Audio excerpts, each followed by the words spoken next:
Hello, my name is James Ward, and as Reese and Abby have said, I study virtual production on an as the MSc here. My background is in computer science. I have an undergrad BSc from the University of Hull, which is not too far away from here. My research project, which we'll be talking about, is called Lights of the Round Table. It's a funky name which sort of doesn't necessarily tell you exactly what it's going to be. I want to start by saying that I love movies, and I think that's fairly obvious given that I'm now trying to do virtual production. But one thing that I really do like about them is long, sweeping shots that tend to orbit around things and show either tension or dramatic moments in films. Unfortunately, well, actually no, not unfortunately yet, we're not going there. These are examples of such shots. They're normally referred to as either orbit shots, 360 arc shots, or hero shots in films. There are various different examples from Inglourious Basterds, Matrix, Avengers, Transformers, Dark Knight, and Captain America. These can be often used for either creating dramatic moments and increasing tension. Example of this would be the Inglourious one and the Dark Knight, where they're used to separate the audience from the environment and the main actors and create a heightened sense of either fear or tension and increase the intensity of said scene. Another one, such as the Transformers one or the Avengers one, they are usually used as hero shots, as Michael Bay coined it, to create dramatic moments where you feel hype and awe towards the central focus of the scene. Unfortunately, to make shots and scenes like this, you do need quite a large amount of space. So the example here that's being shown is a very crude, unfortunately, animation which shows that as you try and move the camera through the space, you will actually end up moving the camera off of the screen on a virtual production set. This is because obviously you have a fixed amount of screen to film. If you were filming on something larger, such as the Mandalorian set, you would normally have a set that would extend further around, allowing you to film more angles, or a wider degree of freedom, let's say, to film. And as demonstrated here, you would quite quickly go off of the screen. So how would you solve this? How would you make a shot, like an orbit shot, on a set like this? You can't obviously move the camera through the space because the space is limited. So instead of that, why not try and move the space through the camera? And that is what the core focus of this research project does. At first, I wanted to try and make a system where you would be able to use a stage, such as the one that's been built, to rotate the background and the actors while not having to move the camera. This would eventually give you the look at the end that the camera is moving through the space, when in reality, it never moves. So to start with the research, I looked at companies which already do and provide these sort of solutions. Two of the main ones at the bottom is Tate and Revolving Stage. Tate obviously we do have on site, but the main example that I ended up looking at is Revolving Stage. Both provide solutions of revolving stages which can be used in theatre, live events, film and TV. And quite often I believe Tate's one, the Tate Revolve, is used in film production. Unfortunately, they come at quite a price. So this is the breakdown from the Revolving Stage company's website. And as it clearly shows, a daily hire rate for their smallest stage is £102, not including your delivery, your installation and collection, and not including VAT either. So you'd be looking at spending over £100 very easily just to rent one for a day. And obviously, yes, the cost has gone down a bit by a week, as it goes down to £360, but you'll still have the same issue of it being a very large amount of money to fork out every time that you're wanting to use this sort of equipment. On top of this as well, these systems often only work with their own workflow. So Tate have their own workflow, Revolving Stage have their own workflow. If that workflow does not already integrate easily into your way of working, or your company or your location's way of working, you then end up with an issue where you would have to spend more time and more money integrating this new system to be able to do the job. I didn't quite like that. I wanted a universal system and a modular system, and more importantly, a more affordable system, which is where this project really is focused, is in trying to find a modular, universal, and affordable solution that can be used and scaled depending on the use case. To further on this point, we then started looking at the different ways that you can monitor or track the rotation of movement. So it's easiest to demonstrate, but take this stage as being the stage that you want to use. I didn't put the brake on. Is it back left? Ah, yes, it is. So imagine that the camera's at the front, or wherever you want to put it, and you want your stage to be rotating with the background. You would simply push the stage, which I will show later on with an example that this does work. So realistically, you don't need an entire solution, you just need the center bit underneath, which it might be a bit hard to see from where you're sat, which I do have photos to show later. But you only need a fixed point of rotation and something to monitor it. So then rather than looking at a big expensive stage, why not make something that can attach to stage decks and that can monitor things really easily? And whilst trying to find such a solution, I ended up actually having a moment of realization, rather weirdly, whilst playing computer games of all things, that a sim racing wheel could actually be used for this purpose. This is an example of the one that I ended up testing with. They work very similarly. Go back one, Reese, not that one yet.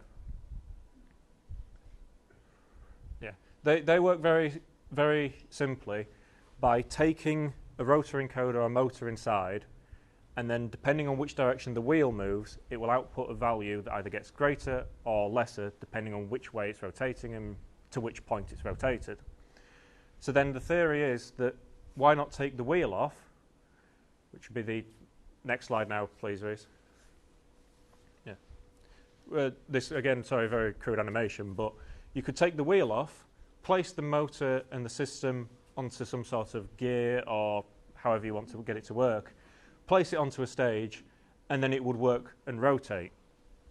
This worked in principle, and as evidenced, it did work. Here's some footage of it working where using the raw input plugin within Unreal Engine, you can actually get the steering wheel to turn objects in the scene. This worked really well and surprisingly worked really easy. It would also allow you to move different objects at different paces depending on how you blueprinted it and how you programmed it to work, let's say. Unfortunately, this ended up having an issue where it would work when you have a local system. So if I had my laptop here and I had my steering wheel next to it and plugged directly in, it would work. Unfortunately, it doesn't work, for example, in the system where we have here, where we have a server that runs Disguise and runs this wall, and then we have two separate servers, two separate render machines running the Unreal Engine instances.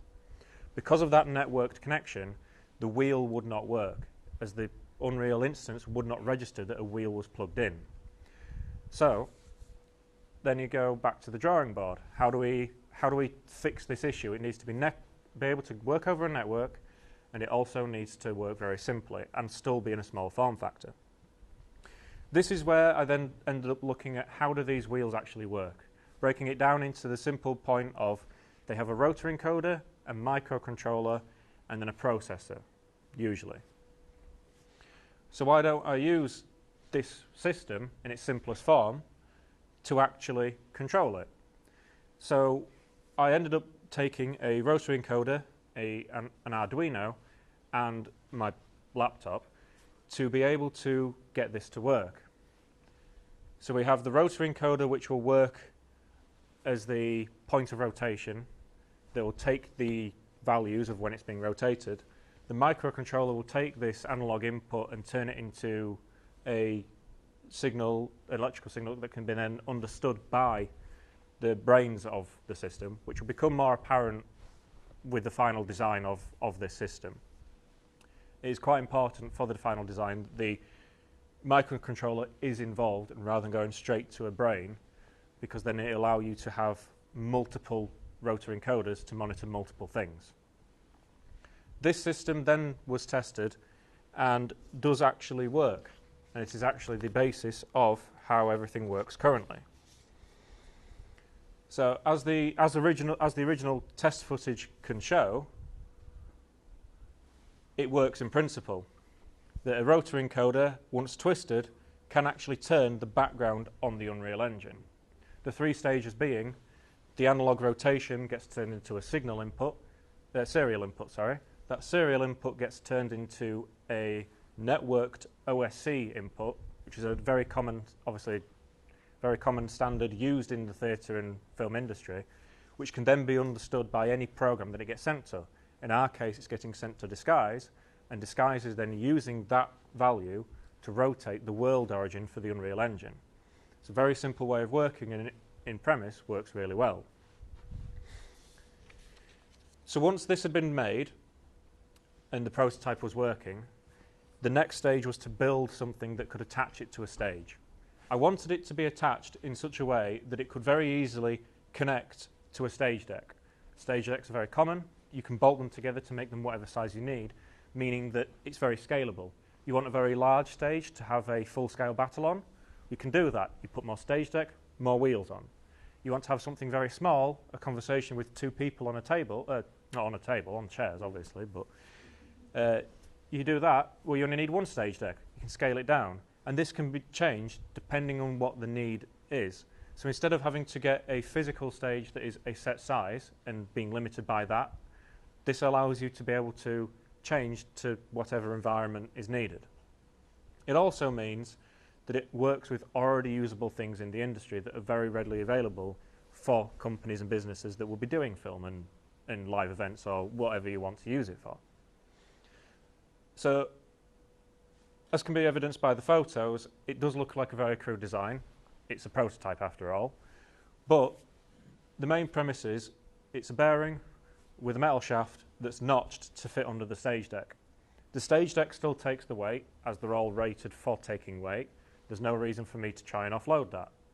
All this does is create a fixed point so that when you push that stage deck, it just rotates around that fixed point.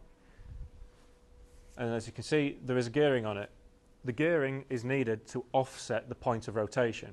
The reason for this is very simple.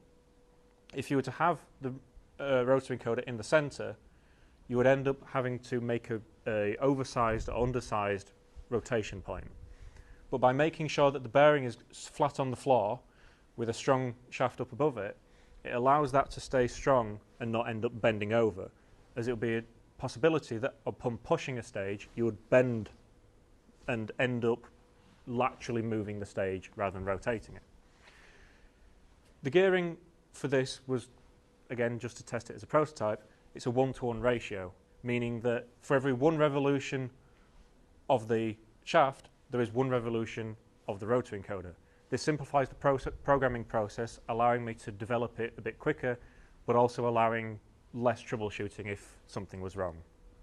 That isn't to say you could not put a different gear on it. In fact, that is half the idea, is that you can put anything on a rotor encoder. You could put a wheel on if you wanted to monitor treadmill speed or speed of a car if you're doing a car scene or a walking scene. If you want to monitor something like the parts of the lenses, the aperture, the zoom, the focus, you can very easily do that by putting a gear onto there. And then in the final deployment, there'll be a web UI which can show you show you the input value and allow you to gear that down and gear that up depending on your ratio difference between the gears and what you want to come out of it. At the end of it, we then ended up placing it and doing some test footage with it. These are we're going to be playing 3 clips from a short film that was filmed here a couple of weeks ago. You might recognise one of the person from them, as it's Reese, who's sat over there and probably hiding now. But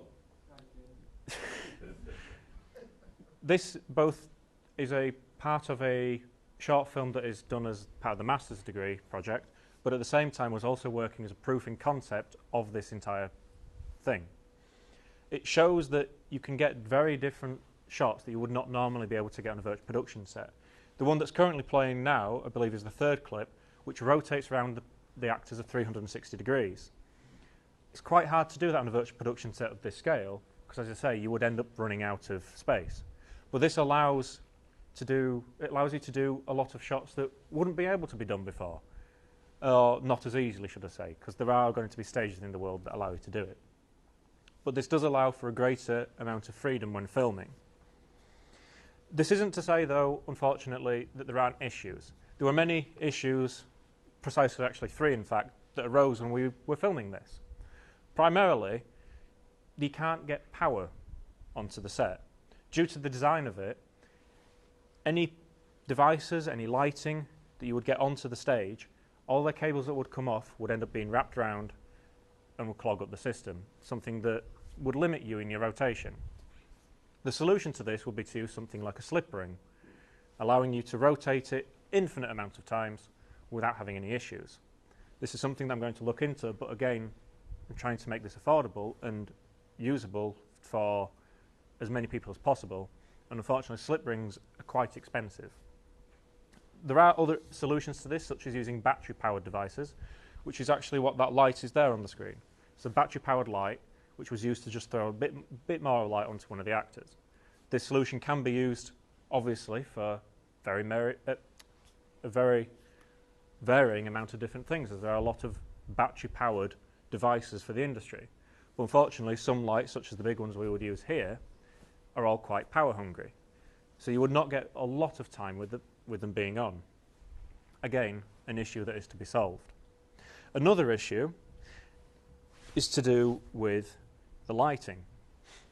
Because of how the stage rotates, any lighting that you would have, such as the fixed lighting we normally use in here, wouldn't work. Because as soon as you rotate that person, it doesn't work. You don't see the lighting correctly. One of our lecturers, Ian, who I believe is in theory supposed to be here at some point today, he actually made a great analogy for this. If you were to have a sunset and have someone backlit by that sunset and then rotate 180 degrees, you would want them to now be still backlit, but you would want to see them from the back all lit up. That wouldn't work because as soon as that sun goes off the screen, there's no lighting. There are ways you can solve this using ArtNet controlled lighting and DMX controlled lighting from Unreal, which is a solution. But for any lighting that wants to be on the set, sort of like the little light that's on that stage, you would end up having it go both in front of the camera and between the people, and between the wall and the people as it rotates round, causing obstructions and intrusive lines and obviously visible lighting as you're rotating. So further on from this, you would also then have the issue of the lights, when being behind people, shining straight into the camera, causing, again, lighting issues that you would not want on set. Likewise, when any lights are on the stage facing the wall, they end up with light spill, which you can actually see an evidence of currently with how the lighting setup is today. Where the wall starts to curve and where the panels end, you can actually see the lines of where these panels join up. This is something that, as you can see, becomes very prevalent in darker scenes, but in lighter areas you can't see as much. But nonetheless, it's still an issue. It would still limit you to doing lighter scenes rather than darker scenes. For the further development of this then, those 3 issues need to be tackled. Lighting, I've just realised when I said 2 issues, because the last one I did actually forget. Sorry about that. The last issue is actually probably the most important, is casters. The caster wheels are great for this system if you're going in one direction continuously.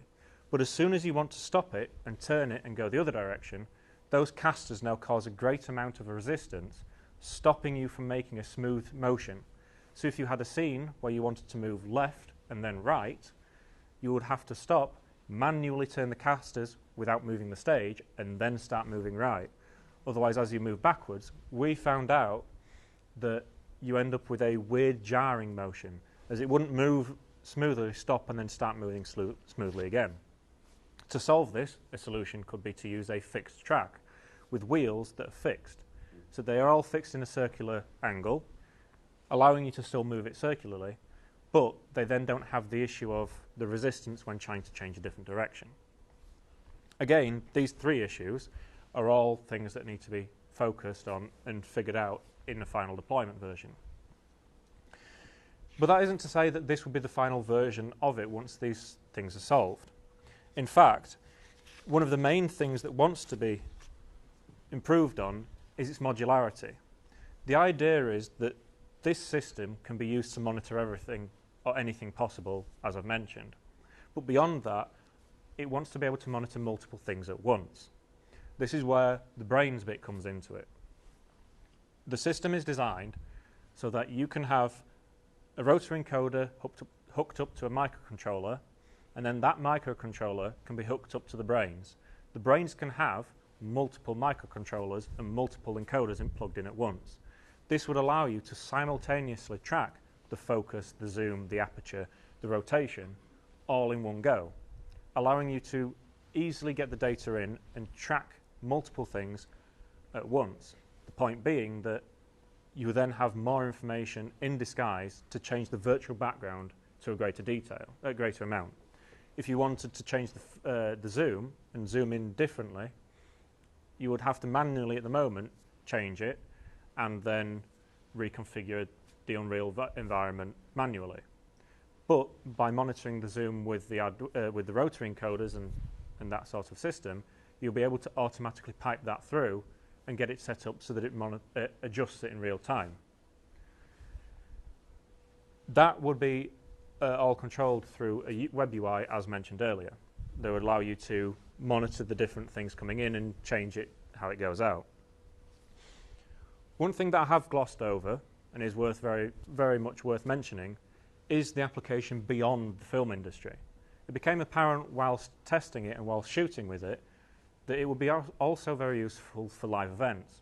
If you wanted to make a background, like a big LED wall background, and have a live event with like a DJ or a band or anyone who's performing, and have the stage rotate, you could still then affect various things in the background for a live event. It doesn't need to be film. The effect will become apparent why it works for film, obviously evidence there, but you could still have objects change and rotate in the scene as a live display. An example of this would be if anyone is familiar with the music producer, Anya, I believe his name is. He often will have very big, very high quality graphics whilst performing on very large stages. These objects and assets could be changed, could be moved, could be time-coded based on the stage's rotation. But likewise, you could also put a motor onto this system so that not only do you take the data in, you can also change the rotation remotely. This would allow both for the live events industry and the film industry to more cohesively tie in the rotation, as you would be able to rotate the stage to fixed amounts very precisely. As we'll demonstrate later, this is a bit of another thing that should be improved on, is adding a motor to it, as it has to be manually pushed. I think the next bit then, more importantly, will be to stop talking about it and to show the environment and how this works. So this is an environment that Reese made graciously for me to show this off. Unfortunately, the tracking server did crash overnight, so at the moment the camera is pointing up there. You still can see it on set, so I will demonstrate that in a second, but unfortunately it does mean we can't demonstrate that even while the stage rotates, it would not change this inner view of the environment. That inner view will stay fixed depending on where the camera is, or would do if it was working. That is completely separate to this stage, meaning that there is no adverse impact of using this stage on a virtual production environment. So what I'll now do is demonstrate it. I'm going to hold it so I don't fall off. So as you can see on the camera, unfortunately it's a bit dark, but this is what you would end up with a look of. So as I'm rotating round, the background is rotating with me, and rotating in the correct direction. That's not planned. Ah. Technical difficulties. Just stand back over here. Shame. Yes. But as you can see, it does work quite well. And while this environment is not entirely designed specifically for this instance, an environment, I'm going off this, hang on, I'm going to keep on the screen here. When the lighting is correct, as can be seen from the clips earlier, it can look very good and can look like you are in the scene whilst it's rotating normally. One thing that is worth noting is that you can't rotate very fast, both for the people who are on the stage, as we found out that motion sickness was something that occurred quite quickly. Very nice. At the same time, if you rotate it fast, the background will lag, causing stepping, as you can see.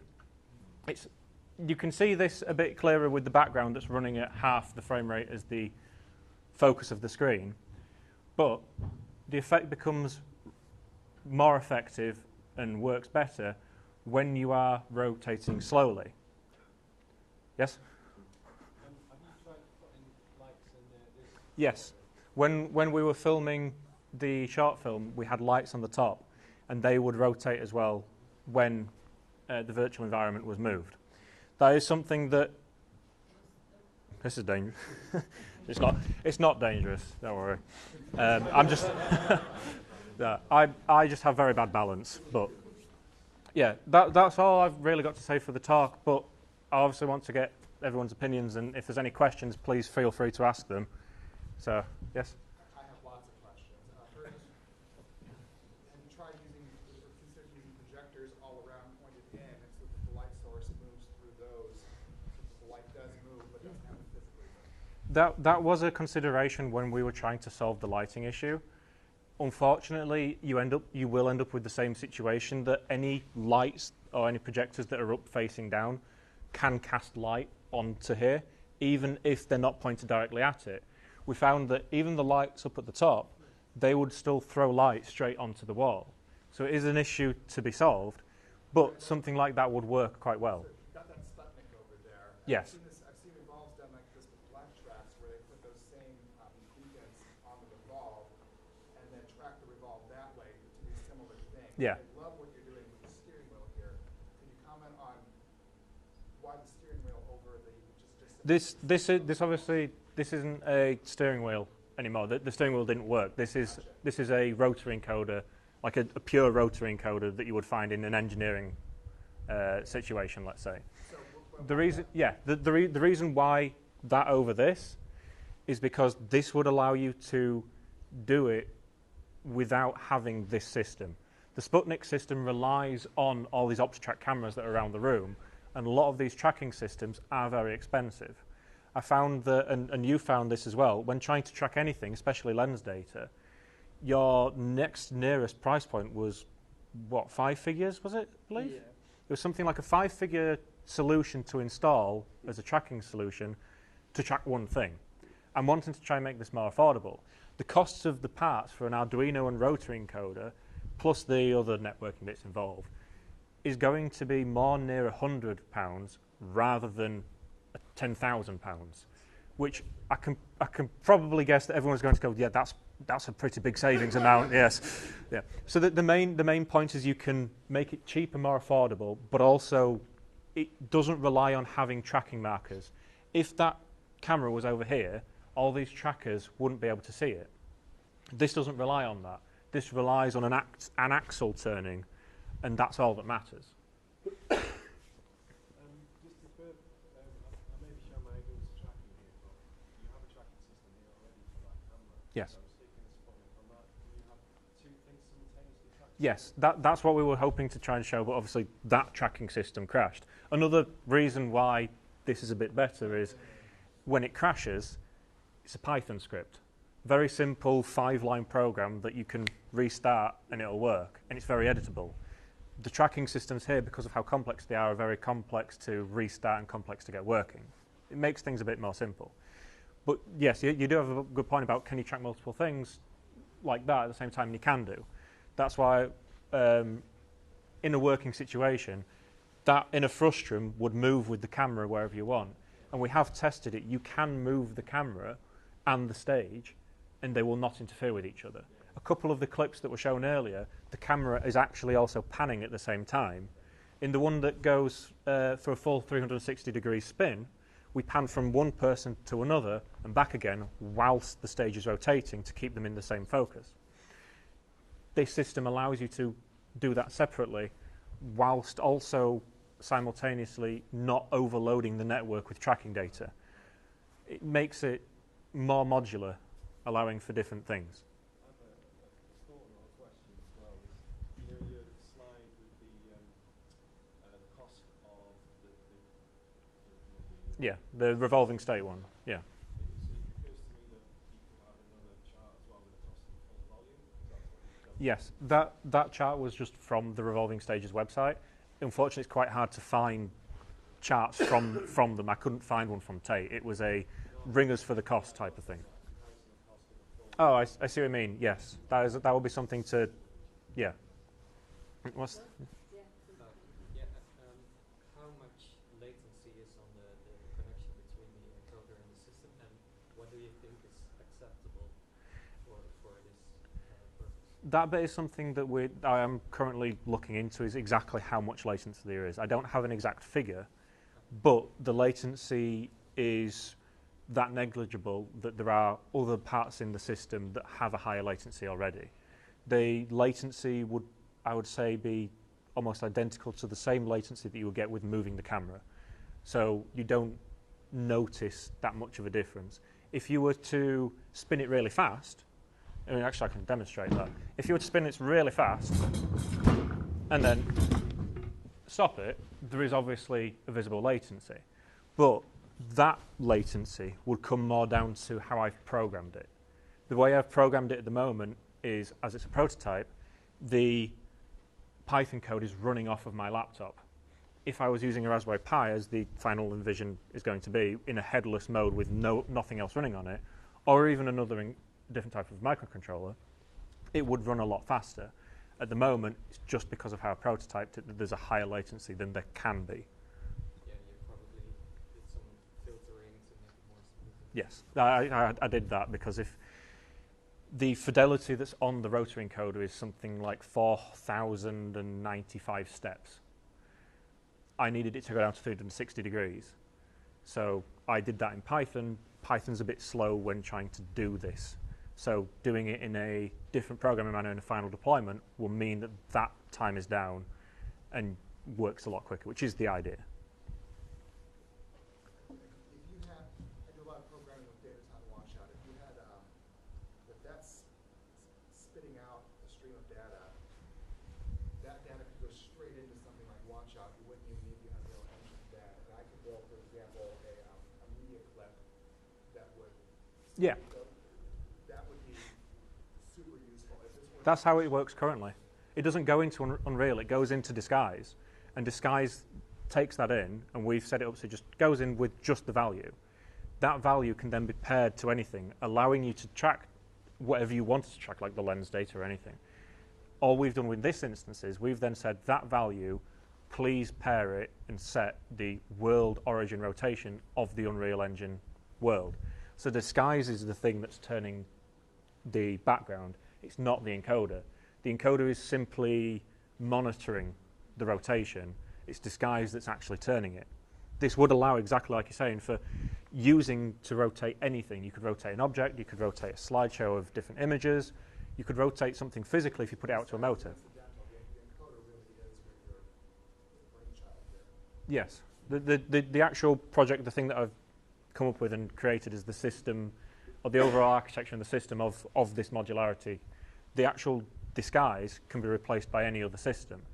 That's just what we use in here to run this environment. So that's what it went into. But it could go into anything. As I say, it could go into another system that goes out to motors.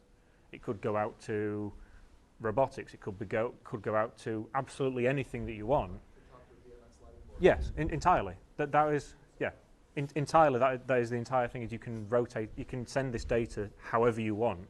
There should not be a limitation on where this data can go and how it can be used. That is entirely my entire idea. Is I don't want to be limited, and I don't think anyone else should be limited to be using this data in a certain way. If you've got a unique edge case that needs data monitoring in a certain way by a certain method and wants to be used in a certain way, and there isn't a solution for you, you could be ending up forking out a ton of money to figure this out. But if there is a solution available for that, why not use it? And it's something that's very simple to do and simple to make. It seems a bit pointless to not make something that's universal and modular and affordable. Your problem with having some light into the face of the actors reminds me of a problem that my students solved it's a while ago, 10 years ago, with beaming infrared on the stage, having a camera selecting the outline of the actors, doing in Isadora, previous tool, a cutout, and then run it through a video projector, so they just project it on the actor, not on the, because you want to avoid the spill light.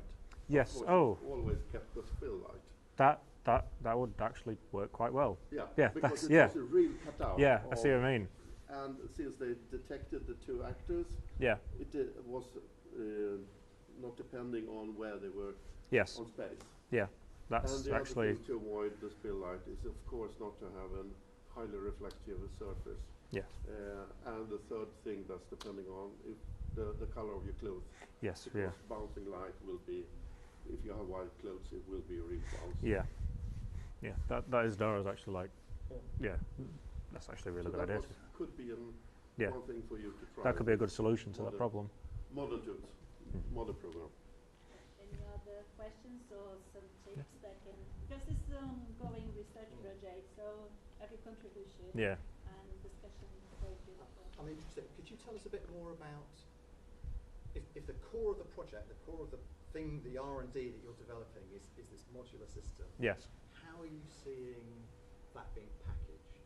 That would. It becomes a product at some point. Yes. What are the different modules I could buy? The modules would be.